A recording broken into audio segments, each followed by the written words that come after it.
Are you ready to go, kid? Yes, Gino. Gee, this is a lot better than that last place we were in. Don't you think? It sure is, kid. Are we in Kansas, Gino? I'm not sure, kid. But there's one thing I do know, kid. What, Gino? The crickets are a lot happier here. Okay, kid, let's get with reading the rest of that letter that the Perry Speranza wrote to the IBEW Executive Council. Sure thing, Gino. Let me get right into it by picking up where the Perry Speranza wrote. Brother members of the IBEW Executive Council, your letter states that, and I quote, "The practice of secretly recording local union meetings is unfair to the members who do not know they are being recorded. The trial board was not wrong in refusing to admit your tape recording into evidence," unquote. I disagree, and I point to the IBEW Constitution Article 1, Section 2. I quote, "This organization and the merging together of all electrical workers in the United States and Canada fully recognizes the sovereignty of our great nations and the advancement of industry compatible with the laws of each country and the objects of this Constitution. In Ontario, it is legal for a person to record any conversation that he is a part of, and any such recording is admissible in a court of law." I was defending myself in an IBEW tribunal, not attempting to be unfair to the members at the meeting. If I had been allowed to present taped evidence, perhaps we would not have needed to go through such a long process of appeals that has exposed so many flaws in the IBEW justice system and improper actions by local union officers not properly dealt with by IBEW international officers. Take a breath, kid. In the past, I have filed charges against officers of the local for violating the IBEW Constitution and have presented proof of such to the investigating international officer Bill Daniels. This included recordings I made when asked at the June 8, 2010 Local 353 trial board by the chairman if I was currently recording the proceedings. I replied, "Yes." He did not ask me to stop recording. Later, when the transcripts were produced that did not include the testimony of a key witness for the charging party, I used my recording to transcribe the missing testimony. No one ever thanked me for that or asked to be provided with a copy for verification. I believe that any union member wishing to record a meeting he is a part of has the right to do so if the law of the land allows it. If such member decides to use a recording in his defense, I believe it should be allowed as per the IBEW Constitution that clearly recognizes the sovereignty of the laws of the land. Dear brothers of the IBEW IEC, I have great respect for all of you and your positions in our great union. My objective is not to embarrass anyone by my actions. I have had enough of injustice and abuse of our internal system by those that wish to exploit its weaknesses for their own agendas. I have tried everything I know to address these problems through the procedures available. I value and will exercise and defend my right to freedom of speech, and believe it is the most important defense mechanism that citizens and union members have to defend themselves against some individuals. In the past, information about internal IBEW issues to members has been lacking in my opinion, and this has allowed injustices to go unaddressed. Many members are intimidated about telling the truth in public when dealing with IBEW officers. I believe it is the responsibility of members to participate and not to be intimidated. We can do away with these fears, and by doing so we will be creating membership strength in our union. I know in my heart that many of you believe in the principles that I believe in. Please do not take it personal when I attempt to deal with injustice in the manner that I do. I feel it is necessary and needs to be done.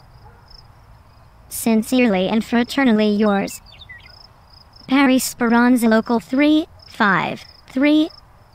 Copy to Edwin D. Hill, Philip Fleming, Stephen Martin, and George Smith, Local 353 Recording Secretary, Local 353 Executive Board. Do you need some water, kid? I think I need a cold beer, Gino. It's hot out here in the sun. It sure is, kid. Well, this has given IBEW members something to think about. It looks to me like the Perry Speranza was given a real shit-kicking by the people that represent the law in the IBEW. He was prevented from speaking at the low-rise meeting when many members were calling out in his favor, and they would have supported him in the challenge to the chairman had the chairman followed the rules. The fact that the Perry Speranza wrote to IVP Phil Fleming makes it worse because they knew he was coming and wanted to speak. Gino, the members were made to vote again even though the contract that included a 100% name hire clause was voted down. That's not all, kid. A guy that filed charges against the Perry Speranza chairman/president, the Barry Stevens, would not allow a motion to reconsider after he confused the members. He said it needed a 2/3 majority when in fact it only takes a simple majority that they had. He acknowledged an overwhelming show of hands vote but then decides he needs to have a ballot vote. Many are confused about what is being voted on. This whole thing was a mess, Gino. You got that right, kid. Later, when the minutes of the meeting are read, George Smith doesn't put it in the minutes of the meeting. Wait a minute, Gino. What are you saying? I'm saying that the Perry Speranza heard the minutes of that low-rise meeting fiasco read out and wanted the fact that the members initially voted to reject the contract included. The Robert White, the same chairman at the biased trial board proceedings, said that the Perry Speranza could not possibly hear it because he had been ejected from the meeting. Well, kid, the meeting was in a banquet hall and the microphones were hooked up to all the house speakers. Plus the doors were opened most of the time. Wow, Gino. This is a real kettle of fish. Hold on, kid, listen to this. The Vince Micali is a well-known senior low-rise member. He went up to the microphone and said the same thing as the Perry Speranza. He asked for the minutes to be corrected to include the actions taken at the meeting as per Robert's Rules of Order. The Robert White insisted that the vote was too close to call and denied Vince Micali's omissions. He is not the recording secretary, kid. He decided to deny the fact that the Barry Stevens initially ruled the contract voted down. Here is the problem, kid. The low-rise minutes were read out at a regular union meeting with no low-rise members in attendance except for Vince Micali. The only others were the Perry Speranza and the elected officers. Didn't any of those low-rise reps / the three amigos get up and state what really happened, Gino? No, kid. They did not. What about the local union executive board members that were present? Didn't they jump up and support the truth? No, kid. They did not. Wow, Gino, all that, and the Perry Speranza was the one that got punished. Well, the Perry Speranza did file charges against the recording secretary George Smith. He was interviewed by IO officer Bill Daniels at the local 353 union office, and the Perry Speranza asked that he request the minutes to be brought in. The George Smith came in with minutes in a 3-ring binder. The Perry Speranza asked for the bound official minutes book.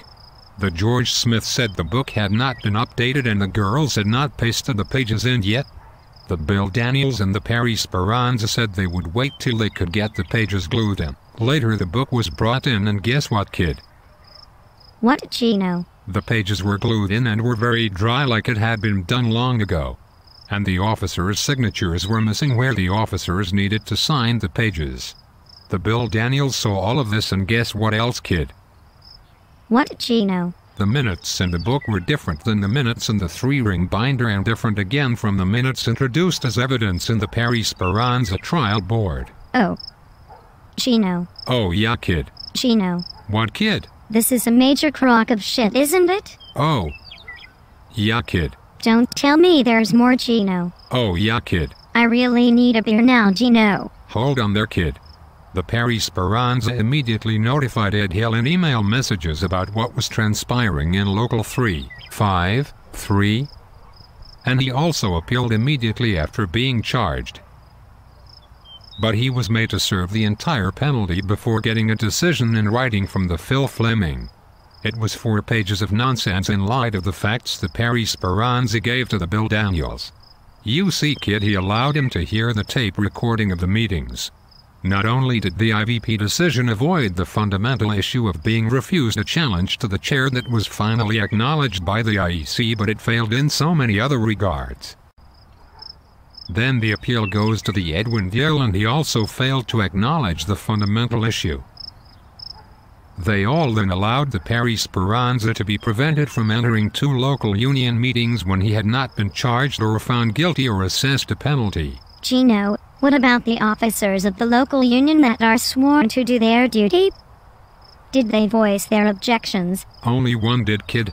The Jeff Hussey elected to the executive board stood up and stated that what was being done was unfair and a disgrace. The George Smith commented that the meeting was so much better with certain people not in attendance. Gee, I wonder to whom he was referring, Gino. You know who, kid. Disgraceful, Gino. You sure got that right, kid. So after all this has happened, the Edwin D. Hill has been asked to comment.